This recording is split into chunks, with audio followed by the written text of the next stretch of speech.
নৈহাটি বিধানসভা কেন্দ্রের বিজেপির তরফে প্রার্থী হিসেবে মনোনীত করা হয়েছে বঙ্কিমচন্দ্র চট্টোপাধ্যায়ের উত্তরসূরি সৌমিত্র চট্টোপাধ্যায়ের নাম।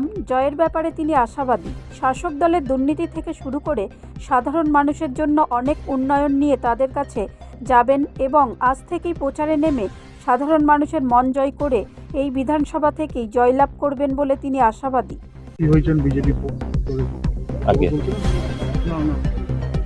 এই বঙ্কিমচন্দ্র চট্টোপাধ্যায়ের উত্তরসূরি বা পরিবার চাহিদা কি ইস্যুতে ভোটে লড়বেন?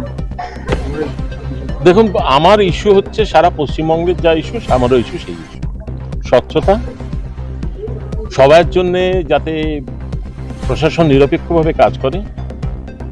আর দ্বিতীয়ত হচ্ছে আমি আমার সার্ভিস ক্যারিয়ারে আমি এমপ্লয়মেন্ট এক্সচেঞ্জের অফিসার থেকেই শুরু করেছিলাম, তো আমি বেকারদের কষ্টটা ঠিক বুঝি। আপনারাও নিশ্চয়ই বোঝেন, কারণ বেকার তো এখন প্রত্যেক ঘরেই আছে।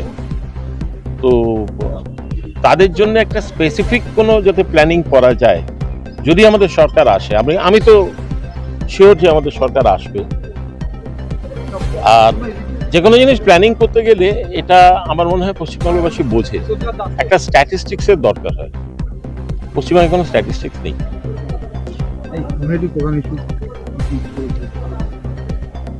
শুধু দুর্নীতি তো আছে, দুর্নীতি তো শুধু নৈহাটি কেন, দুর্নীতি তো সব জায়গাতেই আছে, চাকরি তো বিক্রিও হয়েছে।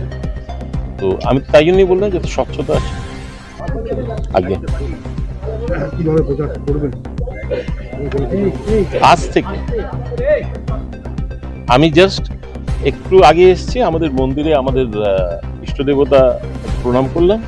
যদি বলেন আমি এখন থেকেই প্রচার করি। আপনি বঙ্কিমচন্দ্র চট্টোপাধ্যায়ের উত্তরসূরি, আগে এইটা মানুষের মাঝখানে কিভাবে প্রচারে আনবো? এটা মানুষের মাধ্যমে প্রচারে কিভাবে আনবো, প্রশ্ন আমি ঠিক বুঝতে পারলাম না। এটা মানুষ জানেই তো যে আমি পূর্ণচন্দ্র চট্টোপাধ্যায় পঞ্চম পুরুষ। নৈহাটির মানুষ এটা আমাকে ভালো করেই জানে, কারণ প্রত্যেক বছর রথ আমি এখানে আসি। এমনি আমাদের বাড়িতে যখন যা যা অনুষ্ঠান হয় আসি, আমাদের তরফ থেকে মন্দিরের যা মেনটেনেন্স করতে হয় সেগুলো করার জন্য আমি এখানে আসি। আমাদের প্রজন্মে আমরা বেসিক্যালি 3 ভাই, আমার দাদা, আমি আর আমার জাত ভাই যে এখানে থাকে। আমি কর্মসূত্রে বাইরে ছিলাম, তাই জন্য এখানে থাকতে পারিনি, কারণ চাকরি ছেড়ে তো আর বাড়ির লোকে বাড়িতে থাকতে পারে না। তো এখন যখন সুযোগ পেয়েছি আফটার রিটায়ারমেন্ট, এখন এখানে থেকে মানুষের সঙ্গে মিশে মানুষের কাছে গিয়ে, অবভিয়াসলি এতদিন অন্যভাবে সেবা করেছি, পাবলিক সার্ভেন্ট ছিলাম। প্রধানমন্ত্রী তুলে ধরেছেন আবার মন্ত্রীর কিছু, সেটা কি অনেকটা গুরুত্ব পাবে বা মন্ত্রীর পরিবার? দেখুন, আমি খুব পরিষ্কার মনে একটা কথা বলবো, নিজের গুরুত্ব থেকে যারা আমাকে চাইবে তাদের গুরুত্বটাই আমার কাছে মেন। আমি কে?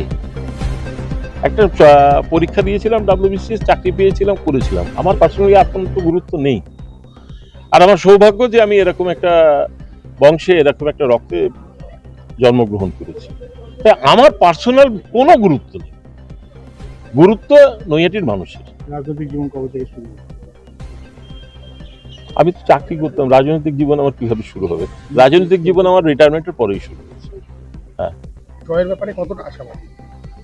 পরীক্ষা দিলে যেরকম পাশ করার জন্য আশাবাদী হই, জয়ের ব্যাপারে ঠিক তাই। এই যে প্রধান প্রতিপক্ষ কাকে ধরছেন, তৃণমূল না সিপিএম না কংগ্রেস? আমি প্রতিপক্ষ কাউকে ধরিনি। আমি কারুর সঙ্গেই লড়ছি না। আমি মানুষকে বোঝাবো যে সবাইকে তো সুযোগ দিয়েছেন, আমাদের সুযোগ দিয়ে দেখুন। আজকে পশ্চিমবাংলায় অনেকেই তো কংগ্রেস ছিল, বামফ্রন্ট ছিল, এখন টিএমসি আছে, তো বিজেপি খারাপ কিসে? মূলত ব্যুরো রিপোর্ট, রাষ্ট্রীয় প্রসার বাংলা।